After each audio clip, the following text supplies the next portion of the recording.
নমস্কার, দেখছেন কলকাতা টিভি। আপনাদের সঙ্গে রয়েছি আমি ঋষিকেশ। শুরু করছি বাংলা বলছে। আজ যে বিষয় নিয়ে আমরা আলোচনা করব, কারণ আমরা জানি যে ইতিমধ্যেই ফলাফল তো ঘোষণা হয়েই গিয়েছে। মন্ত্রিসভা গঠন নিয়ে তোড়জোড় চলছে। প্রধানমন্ত্রী হিসেবে শপথ নেবেন নরেন্দ্র মোদী, আবারও তৃতীয়বারের জন্য প্রধানমন্ত্রী হিসেবে শপথ নেবেন 9 তারিখে, এবং তার আগে সংসদীয় কমিটির বৈঠক ডাকা হয়েছে। দিল্লিতে ডাকা হয়েছে এ রাজ্যের যারা বিজেপির জয়ী প্রার্থী রয়েছেন তাদেরকে, পাশাপাশি শুভেন্দু অধিকারী, সুকান্ত মজুমদারদেরকেও ডাকা হয়েছে যে এই ফলাফল কেন হলো। রাজ্যে যখন রাজ্য সভাপতি ছিলেন দিলীপ ঘোষ, তখন বিজেপি 2019 সালে 18টি আসন পেয়েছিল। এখন বিজেপির রাজ্য সভাপতি সুকান্ত মজুমদার, এবং মূলত তার এবং শুভেন্দু অধিকারীর ওপরেও ন্যস্ত ছিল সমস্ত কিছু। তাদের নেতৃত্বে এ রাজ্যে বিজেপির ফলাফল খারাপ হয়েছে। যেখানে 30 থেকে 35টি আসনের দাবি করা হচ্ছিল, সেখানে আসন মিলেছে মাত্র 12টি। 6টি আসন কমে গিয়েছে, পাশাপাশি কমেছে ভোট পার্সেন্টেজও। ফলত এই ফল নিয়ে যখন রাজ্যের একাধিক নেতা, বিশেষ করে দিলীপ ঘোষ সহ আরও কয়েকজন, অনুপম হাজরারা তোপ দাগতে শুরু করেছেন, তখন কেন্দ্রীয় নেতৃত্ব কিন্তু এদেরকে ডেকেছেন। তাদেরকে নিয়ে মিটিং হবে, পাশাপাশি জয়ী প্রার্থীদেরকেও ডাকা হয়েছে, কারণ সংসদীয় কমিটির মিটিং হবে। কারণ এই যে মন্ত্রিসভা গঠন হবে, এখন আর কিন্তু এককভাবে, একচ্ছত্রভাবে বিজেপির শাসন চলবে এমনটা নয়। কারণ এনডিএ এখন, বিজেপি সংখ্যাগরিষ্ঠতা পায়নি, এবং এক্ষেত্রে টিডিপি, নীতিশ কুমারের জেডিইউ, একনাথ শিন্ডে শিবসেনা, তাদের ভূমিকা অত্যন্ত গুরুত্বপূর্ণ। আর এই সুযোগ বুঝে কিন্তু চন্দ্রবাবু নাইডু কিংবা নীতিশ কুমাররা একাধিক দাবি করতে শুরু করেছেন। শোনা যাচ্ছে যে 4 জন সাংসদ পিছু একটি করে একেবারে পূর্ণমন্ত্রীর দাবি জানাচ্ছেন চন্দ্রবাবু নাইডু। পাশাপাশি নীতিশ কুমার, তিনিও একাধিক পূর্ণমন্ত্রী, প্রতিমন্ত্রীর দাবি জানাচ্ছেন। টিডিপি আবার একেবারে স্পিকার পদের দাবি জানিয়েছে। এই ধরনের দাবি দাওয়া চলছে, আর সেই দাবিগুলো নিয়ে বিজেপির অন্দরেও কিন্তু আলোচনা চলছে। অমিত শাহ, রাজনাথ সিংরা আলোচনায় বসছেন দফায় দফায়। ফলত খুব একটা শান্তি নেই তাদের ঘরে। অন্যদিকে আজকে দিল্লিতে দেখা গেল অভিষেক বন্দ্যোপাধ্যায়, তিনি একাধিক তাদের যে ইন্ডিয়া জোটের নেতাদের সঙ্গে বৈঠক করলেন। অখিলেশ যাদব থেকে শুরু করে তিনি এই মুহূর্তে উদ্ধব ঠাকরের বাড়িতে গিয়েছেন, তার সঙ্গে বৈঠক করছেন।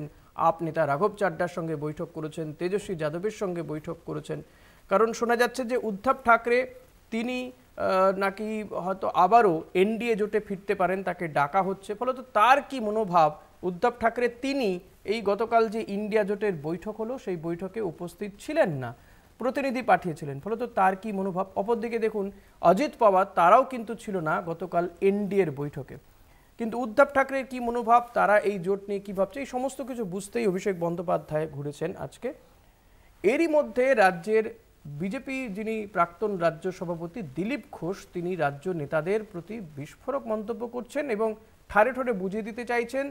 পরিষ্কারও বলছেন যে তার যে প্রার্থী পদ সরানো হয়েছিল, তাকে মেদিনীপুর থেকে সরিয়ে যে বর্ধমান দুর্গাপুরে নিয়ে যাওয়া হয়েছিল, সেটা যে কত বড় ভুল সিদ্ধান্ত ছিল সেটা পরিষ্কার হয়ে গেছে।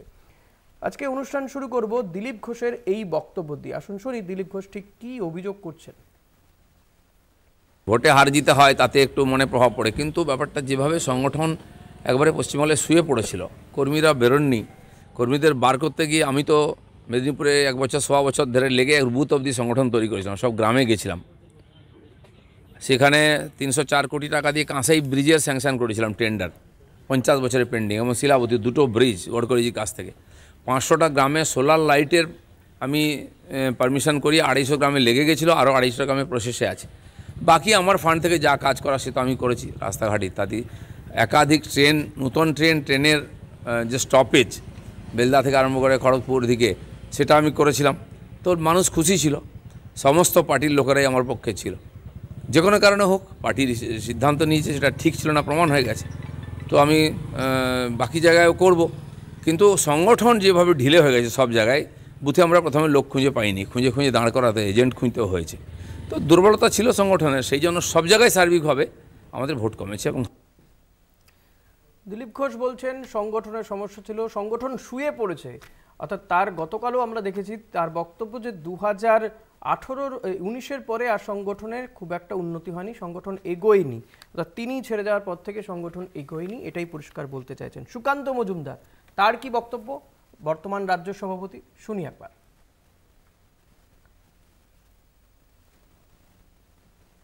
তো হবে, দল ময়নাতদন্ত করবে। দল জানে ময়নাতদন্তের খুব বেশি প্রয়োজন আছে বলে আমার মনে হয় না। দল জানে কেন কি হয়েছে, খুঁজলেই পাওয়া যাবে। দিলীপ ঘোষ বলেছেন আমরা 2019 সালে যা ফলাফলে ছিল তাই আছে, ফলাফল ভালো হয়নি। আমার মনে হয় কোথাও না কোথাও ফাঁক থেকে গেছে, দলের কর্মীরা রাস্তায় নামেনি, এটা নিয়ে আলোচনার প্রয়োজন আছে, কি বলবেন? অবশ্যই আলোচনা তো করতেই হবে দলের মধ্যে আলোচনা করার তো অবকাশ আছে। পার্টি বললে পরেই দলের মধ্যে আলোচনা হবে। শুভেন্দু অধিকারী এবং আপনি দুজনেই দায়িত্ব নিয়ে আপনারা কাজ করেছেন, তারপরও এই রেজাল্ট কেন? তাহলে কি শুভেন্দুর স্ট্র্যাটেজি ঠিক ছিল না বলে মনে করেন? এখন এই বিষয়ে আমার মনে হয় এটা টু আর্লি কোনো কিছু অ্যান্সার দেওয়ার জন্য। আমাদের আলোচনা করা উচিত, করে সিদ্ধান্ত উপনীত হলে পরবর্তী সময় উত্তর দেব। সুকান্ত মজুমদার তিনি বললেন আলোচনা করা উচিত, আলোচনা করা দরকার।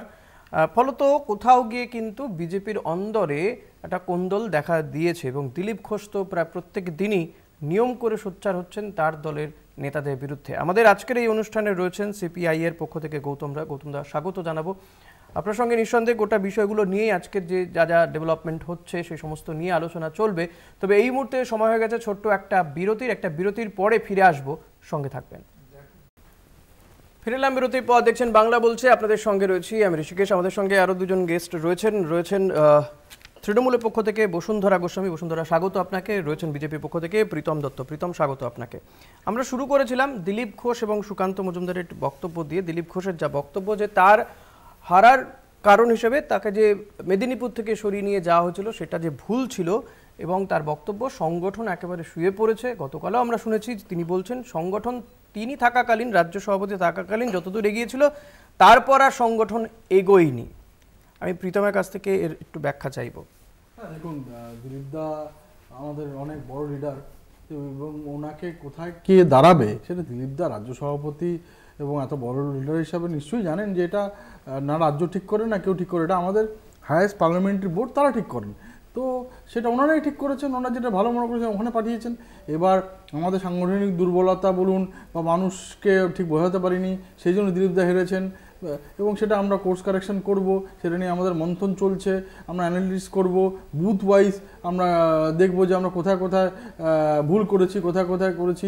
আজকে দেখুন দুর্গাপুর পূর্ব পশ্চিম ওটা আমাদের লিড হয়েছে, তো আমরা মন্তেশ্বর থেকে শুরু করে এইসব জায়গাগুলো হেরেছি। তো সেখানে একটা বিশেষ সম্প্রদায়ের আমরা ভোট পাইনি, এটা তো সত্যি কথা, এটাতে আমাদের কোনো রাগ ঢাকের কিছু নেই যে আমাদের একটা বিশেষ সম্প্রদায় আমাদের ভোট দেয়নি, তাদেরকে তাদের মন জয় করতে আমরা এখন সক্ষম হইনি। গতকাল একটা অভিযোগ করছিলেন যে রাজনীতিতে কাঠিবাজি চক্রান্ত এসবই চলে, অর্থাৎ তিনি ইঙ্গিত করছেন যে তার বিরুদ্ধে কাঠিবাজি চক্রান্ত এই সমস্ত কিছু হয়েছে। না, সেটা তো ওনার ইঙ্গিতটা উনি দেখুন, ওনার এক্সপ্লেনেশন উনি বলতে পারবেন। আমি এই কাঠিবাজি এইসব নিয়ে বলতে পারবো না, কিন্তু এইটাকে বলতে পারবো যে রাজনীতিতে এই ব্যাপারগুলো থাকে এবং হয়ে এসছে।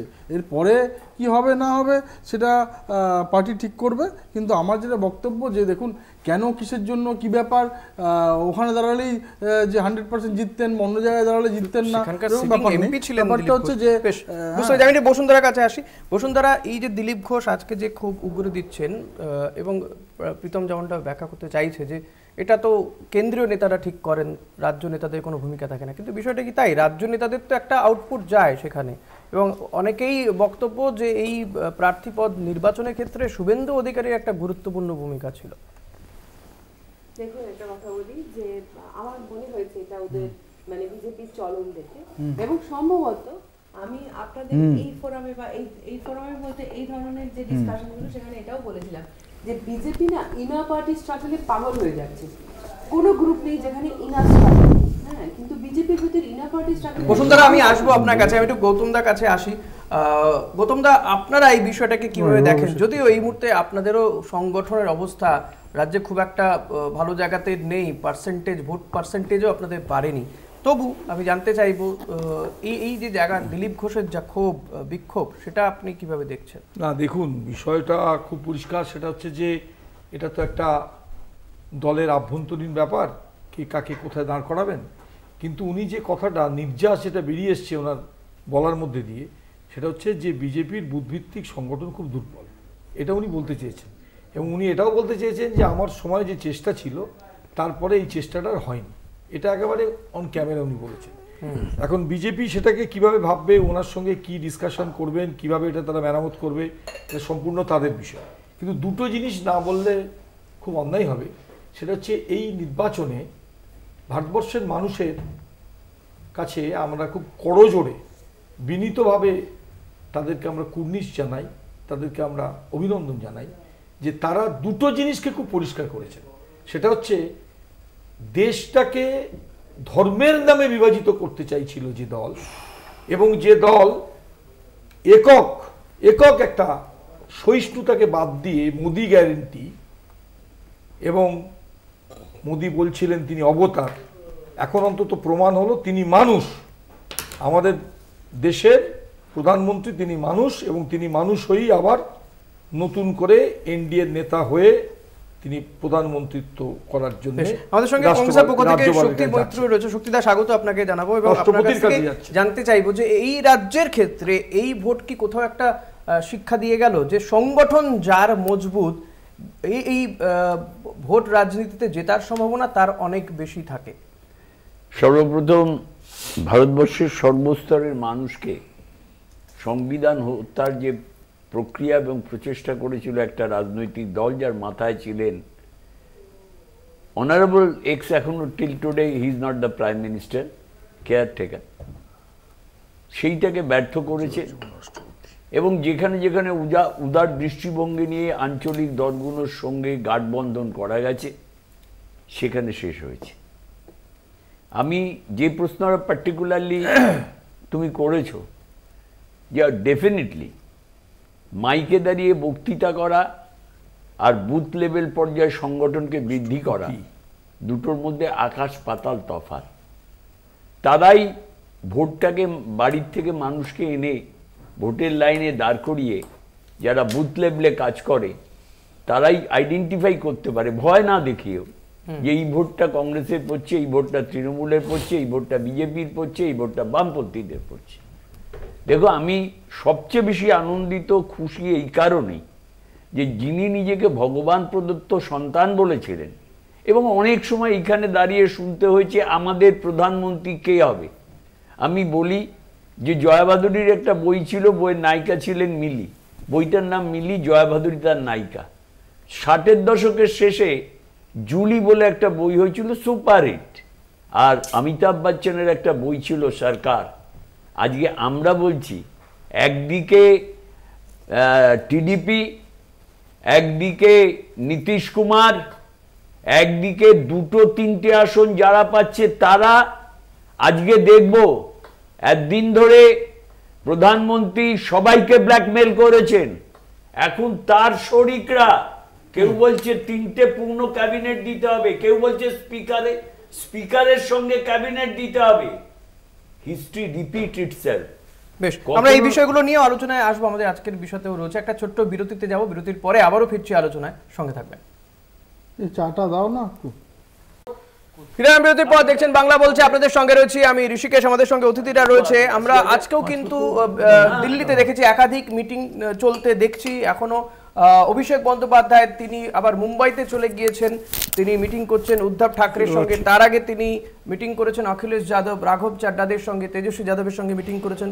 অপরদিকে বিজেপি তারাও নিজেদের মধ্যে মিটিং করছেন, অমিত শাহ, জেপি নাড্ডারা বৈঠকে বসেছেন, এবং তাদের যে শরিক দলগুলো তাদের গুরুত্ব নিঃসন্দেহে বাড়ছে, এবং তারা এই সুযোগ বুঝে তারা কিন্তু দর কষাকষি করছে। টিডিপি, যেটা শোনা যাচ্ছে, টিডিপি তারা প্রতি 4 জন সাংসদ পিছু 1 জন করে পূর্ণমন্ত্রীর দাবি জানাচ্ছে। পাশাপাশি রয়েছে নীতিশ কুমারের দল, একনাথ শিন্ডের শিবসেনা। ফলত সমস্ত কিছু নিয়ে 9 তারিখ নরেন্দ্র মোদী তিনি আবারও হয়তো প্রধানমন্ত্রী হিসেবে শপথ নেবেন, কিন্তু এই যে শরিকদেরকে সামলানোটা এখন বোধহয় একটু কঠিন হয়ে দাঁড়াচ্ছে। প্রীতম, এই বিষয়টাকে কিভাবে দেখেন আপনারা? এতদিন তো আপনারা কার্যত কর্তৃত্ব করেছেন, নির্বাচনী প্রচারেও বারবার শোনা গেছে মোদির গ্যারান্টি, এনডিএ নিয়ে কোনো কথা শোনা যায়নি। 2014 সালেও আমরাই, আমাদের ফুল মেজরিটি ছিল, তবুও আমাদের এনডিএ পার্টনাররা তার মধ্যে ডিভাইড ছিল, ডিভাইডেড করে আমরা আমাদের ক্যাবিনেট বিভিন্ন জনের মধ্যে ভাগ করেছিলাম। 2019-ও তাই। তো সেম জিনিসটা আমরা তো আমাদের ধরুন আপনি here and now বলুন। এনডিএর নেতাকে 19 নিয়ে আর 14 এনডিএ কথা নেতা শুনে যে লাভ নেই। তাকে চেয়ারম্যান আরে করে ওকে আমরা ভোটে extension গেছি, দিতে দে। তাকে নিয়ে সব জায়গায় প্রচার হয়েছে। এই এনডিএ যেরকম হঠাৎ করে আজকে চুরির দায়ী তাদেরকে নিয়ে হঠাৎ করে নিজেদের বাঁচার জন্য সেরকম ইন্ডি জোট নয়, এটা তো বহুদিন আগের একটা জোট, তারা কিন্তু এটা ভেন্ডি ছিল, জোট না? আছে, থাকবে। তো সেই মানুষ এই ম্যান্ডেট দিয়েছে। আজকে স্বাধীনতার পর আফটার নেহেরু নির্বাচনী প্রচারে মোদি গ্যারান্টি, মানে সেকেন্ড টাইম মোদির সরকার প্রাইম মিনিস্টার এই কথাটাই বারবার শোনা গিয়েছিল। আফটার কখনো উনি NDA শপথ নিতে সরকার যাচ্ছেন, হবে আবারও, যতই যে বলতে এটা শোনা থাকুন, যায়নি কিন্তু। যিনি আমরা 100 পাইনি, আমরা 98 পেয়েছি, কিন্তু কেউ আজ অব্দি 99 পেয়ে আটকে গেছে।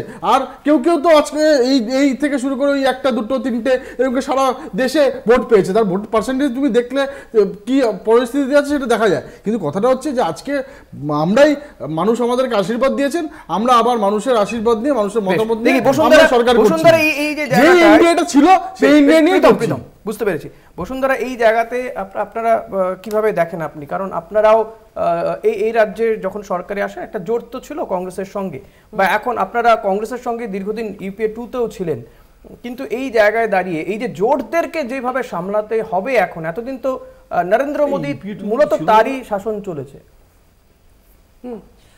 এবার সত্যি দেখার আছে যে প্রধানমন্ত্রী যিনি কারোর সঙ্গে কোনো রকম নেগোশিয়েট করতেন না, কারোর সঙ্গে কোনো রকম কথা বলতেন না, সাংবাদিক সম্মেলন করতেন না, যথেষ্ট এক নায়কতন্ত্র যেভাবে ভারতবর্ষে চলেছে, এবার উনি ওনার স্কিল দেখান।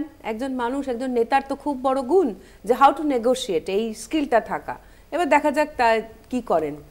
প্রচণ্ড স্বার্থান্বেষী লোকজন গিয়ে এনডিএতে জড়ো হয়েছে, এবার তারা তাদের স্বার্থ উদ্ধার করার জন্য যা তা শুরু করবে সে বিষয়ে কোনো নীতিশ কুমার চন্দ্রবাবু নাইডুর মূলত রাজনৈতিক যদি ক্যারিয়ার দেখা যায় একই নীতিশ টাইপের কুমারের আর মতো কি। কলঙ্ক বারবার বিজেপির প্রধানমন্ত্রী নয়, জোটের প্রধানমন্ত্রী। হ্যাঁ বারবার দল বদল করতে তাদের দেখা যায়। পল্টুরাম নাম হয়ে গেছে। শক্তিদা কিভাবে দেখেন বিষয়টাকে? আমি একটা কথা বলি, একটা প্রবাদ আছে, যার এক কান কাটা না সে রাস্তার বাদিক দিয়ে চলে, বা যে কোনো এক ধার দিয়ে চলে, যার দু কান কাটা সে রাস্তার মাঝখান দিয়ে চলে। Till today somebody is uttering this language ইন্ডি জোট। আমি একটা কথা বলি, কেউ বলছে আরে আমরা 400-র উপরেও গেছি, আমরা সেদিন বড়াই করে বলিনি। আবার ভারতীয় জনতা পার্টি যেদিন আত্মপ্রকাশ করলো, 2টো আসন নিয়ে আত্মপ্রকাশ করলো, আমার দেখবার যে যিনি কাউকে একের পর এক ইলেক্টেড মেম্বার অফ পার্লিয়ামেন্টকে তাড়িয়ে দিয়েছেন, ফাঁকা পার্লিয়ামেন্টে একটার পর একটা বিল পাস করেছেন, কাউকে মিনিমাম পলিটিক্যাল রেসপেক্ট দেওয়ার প্রয়োজন মনে করেননি, যিনি একটা প্রেস কনফারেন্স করেননি, আজকে হঠাৎ তিনি বলছেন যে এখন এটা কোনো সরকার নয়, এখন দেখতে হবে, এখন মিউজিক্যাল চেয়ারের মতো সরকার ঘুরবে। আজকে টিডিপি বলবে আমার স্পিকার চাই, আমার আবাসন চাই, আমার গ্রাম উন্নয়ন চাই, এদিকে পল্টুরাম নীতিশ কুমার বলবে। আমরা দেখবো আগামী দিনটা। এতদিন তো বলেছিল যে কংগ্রেসকে খুঁজে দেখা যাচ্ছে না মাইক্রোস্কোপ দিয়ে। আরে আমাদের নেতা, আমরা বলেছি উদার মানসিকতা নিয়ে আমরা লড়াই করেছি, যে রাম মন্দির করে ভারতবর্ষ না এশিয়া তোলপাড় হয়ে গেল, সেই অযোধ্যাতে হারতে হয়েছে। সুতরাং দেখার আছে। বিজেপি তো বলছে আপনারা ইন্ডিয়া জোট যা আসন পেয়েছে তার থেকে একা বিজেপি তার থেকে বেশি আসন পেয়েছে। এইটা আরে বলেছিল তো আমাদের খুঁজেই পাওয়া যাবে না। আরে আজকে বিজেপি কি বলছে, কালকে বিজেপি কি বলবে, নোবডি ক্যান সে। ওরা রাতারাতি দিনে দিনে রং পাল্টায় গিরগিটির মতো। গৌতম দা কাছে আমি বলছি যে প্রথম কথা হচ্ছে ইউপিএ 2-তে ছিল না তৃণমূল, যেটা আপনি বললেন ইউপিএ 2-তে ছিল না, শরিক ছিল না তৃণমূল। দ্বিতীয় বিষয় হচ্ছে যে আসনটা কার কত সেটা নিশ্চয়ই ম্যাটার করে। অবশ্যই বিজেপির আসন 240, এটা তো কাউকে বলার দরকার নেই, এটা তো আমরা জানি সবাই। কিন্তু আমরা এইটা দেখতে চাই যে দেশের প্রধানমন্ত্রী মণিপুর হওয়ার পর পার্লামেন্টে কোনো স্টেটমেন্ট দেন না, আমাদের দেশে হাতরাস হয়, উন্নয়ন হয়, আমাদের দেশে সিএ এনআরসি লাগু করার জন্য চেষ্টা অবিরতভাবে চলছে, এই সংক্রান্ত বিষয়ে প্রধানমন্ত্রী আজকে কি করেন নির্বাচিত হওয়ার পর, সেটাই আমাদের দেখার যে চন্দ্রবাবু নাইডু আর নীতিশ কুমার কিভাবে দড়ি টানাটানি করেন, সেটা আমাদের দেখার নিশ্চয়ই এবারে আমাদের নির্বাচিত যারা ইন্ডিয়া জোটের এমপিরা, তারা অবশ্যই ওই গৌরী লঙ্কেশের মৃত্যুর, গোবিন্দ বানসালের মৃত্যুর, সফদার আজমির মৃত্যুর হদিশ চাইবে যে নীরব মোদী, ললিত মোদীরা কোটি কোটি টাকা মেরে দিয়ে চলে গেছে, তাদের বিরুদ্ধে কেন নীতি তৈরি হবে না? চাইবে যে কৃষকরা কেন আত্মহত্যা করতে হবে, কৃষকদের জন্য কেন সাবসিডাইজ রেটে দেওয়া যাবে না তাদের কৃষি পণ্য? কি কারণে আমাদের দেশের বেকাররা হাউতাশ করবেন? বেকারত্ব কেন বাড়বে? কেন বেকারত্ব কমানো যাবে না? কেন নতুন নতুন শিল্প আনা যাবে না? এসব আমাদের এমপিরা ওখানে অবশ্যই তাদের উচ্চ গ্রামে প্রধানমন্ত্রীর কাছে তারা জবাব চাইবেন, বা বিভিন্ন দপ্তরের মন্ত্রীর কাছে জবাব চাইবেন। আজকে যে দল এবং যে প্রধানমন্ত্রী কোনো টলারেন্স ছিল না, অ্যাবসলিউটলি এই সরকারের নীতির বিরুদ্ধে বললেই তাকে বলা হতো দেশদ্রোহী, আর তারা হচ্ছিলেন বড় বড় দেশপ্রেমিক। আজকে সেই দেশদ্রোহী যাদেরকে আখ্যা দেওয়া হয়েছিল, সেই দেশদ্রোহীদের সংখ্যা বেড়েছে। প্রীতম এই জায়গাতে যে কথা ওনারা লোকসভাতে দেশদ্রোহীদের সংখ্যা বেড়েছে, তারা আম জনতা রুটি রুজি হিসাব চাইবে যে দৈনন্দিন মানুষের জীবনের জন্য লড়াই এবং নীতি তৈরি হবে কিনা। গৌতম দা এক্ষেত্রে কি নীতি নির্ধারণ ক্ষেত্রে আগের মতন কি আর পরিস্থিতি থাকবে? শরিকদের উপর ডিপেন্ড করতে হবে অনেক বেশি। প্রথম কথা হচ্ছে, দেখুন এনডিএ 2014তেও ছিল, 2019এও ছিল, নীতি নির্ধারণ কোনো তখন বিজেপির একক সংখ্যাগরিষ্ঠতা ছিল। এবং দেখুন আজকে স্পেকুলেশনের উপরে দাঁড়িয়ে উত্তর দিতে আমি এখানে আসিনি। আমি এসছি আমাদের যে ম্যানিফেস্টো, সেই ম্যানিফেস্টোর উপর কাজ হয় কিনা সেটা দেখে নেবেন, ইউসিসি হবে কিনা সেটা দেখে নেবেন।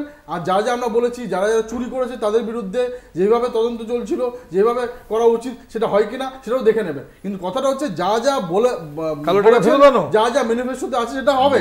ওই সিপিআই সিপিএম ওই আপনার কেরালাতে যে ব্যাংকে দুর্নীতি করেছে তারও তদন্ত হবে, যে কটা ইডিতে জেলে আছে, আর এখানেও সেই তদন্ত হবে। কথাটা হচ্ছে যে মানুষ তো আশীর্বাদ দিয়েছে, আমরা তো এই ম্যানিফেস্টো নিয়ে গেছি, আমরা তো কোথাও বলিনি যে আমাদের কোনো হিডেন এজেন্ডা ছিল না, আমরা যা আছে তাই নিয়ে গেছিলাম। মানুষ বলেছে হ্যাঁ করুন। তো আমাদেরকে আজকে আমরা 240 আছে এনডিএ, আমরা আজকে প্রায় এখন অবধি আমাদের সংখ্যা প্রায় 303-এ পৌঁছে গেছি। আরো দিন যাবে, আরো দেখবেন আমরাই হয়তো 272 হয়ে গেছি। আমি একটু অ্যাঙ্কারিং যিনি করছেন তাকে জানতে চাইবো যে এনডিএ আমরা এটা চাই, আদার্সের থেকে 7 জন আবার ওদেরকে সমর্থন জানিয়েছে। কাদের এনডিএ কে মানে বিজেপি কে, সেটাই তো বললাম, অলরেডি 300 দিনে পয়সা দিয়ে কিনবে, ঘোড়া কেনা বেচা হচ্ছে, ঘোড়া কেনা নাম্বার হয়েছে। আচ্ছা, আর আমার এখানের যে বক্তব্য, বাংলার পার্সপেক্টিভে যারা ভোট কাটুয়া, যারা ভোট কেটে আজকে চোরের দলকে বারবার জেতাচ্ছেন, তাদের কিন্তু আপনাদের এই বক্তব্যগুলো তো মানুষ নেয়নি, যেটা না নেই আমি মানুষ নেয়নি। রাজ্যের পশ্চিমবঙ্গের মানুষ ভোট দিয়েছে ধর্মীয় বিভাজনের বিরুদ্ধে, সাম্প্রদায়িক শক্তির কোনো স্থান নেই। আপনাদের পশ্চিমবঙ্গে সাম্প্রদায়িক শক্তির স্থান নেই, পশ্চিমবঙ্গে বিজেপি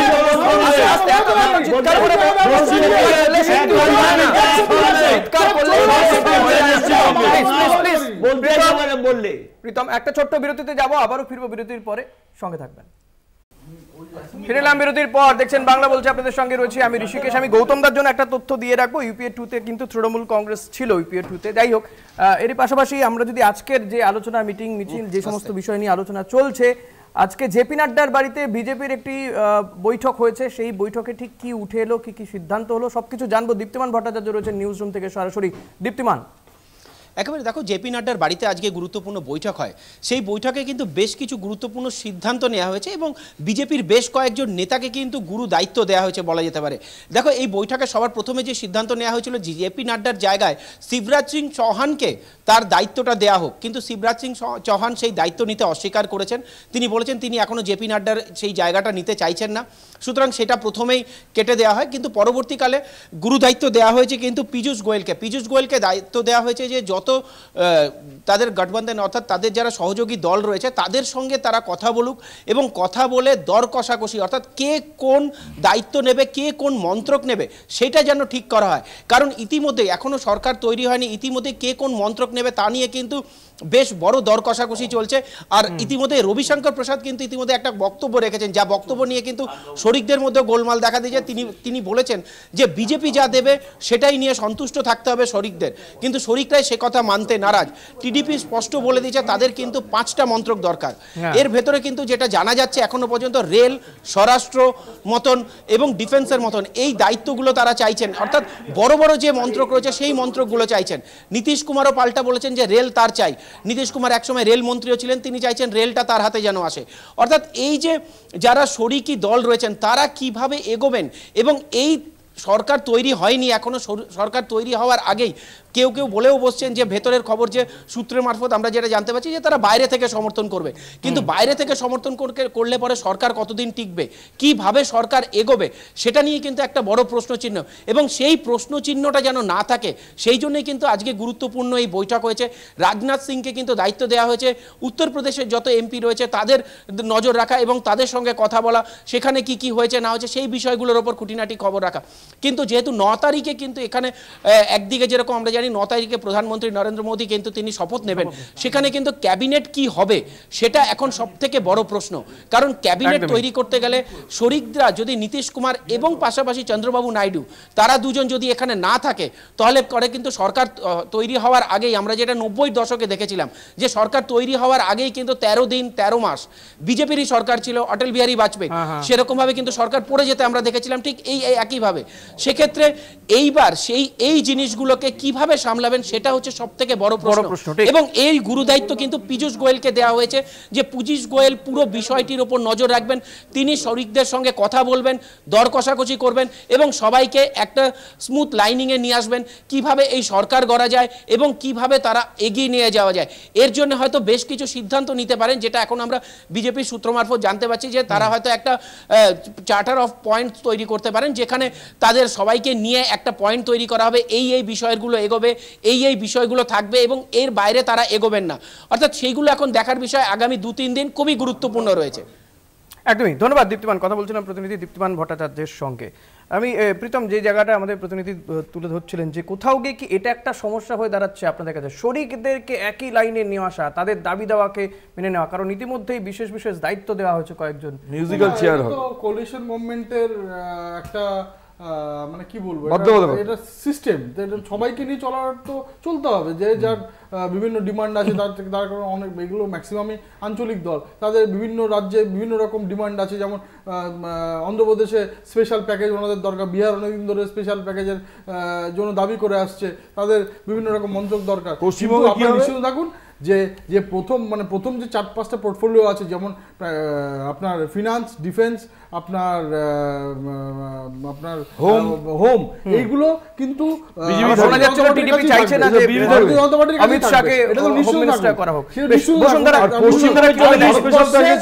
আমি তো একদম আপনাকে গ্যারেন্টি দিয়ে বলছি আবার আমরা 13 দিনের সরকার গ্যারেন্টি, আমাদের 5 বছর 30 এর গ্যারেন্টি, আবার 30 এর গ্যারেন্টি, আর এই যত ইন্ডিভিজুয়াল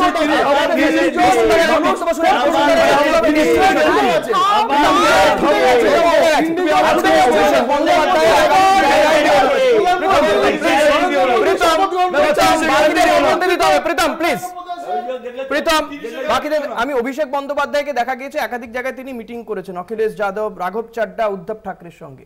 ঠিক কি চাইছে তৃণমূল কংগ্রেস, বসুন্ধরা?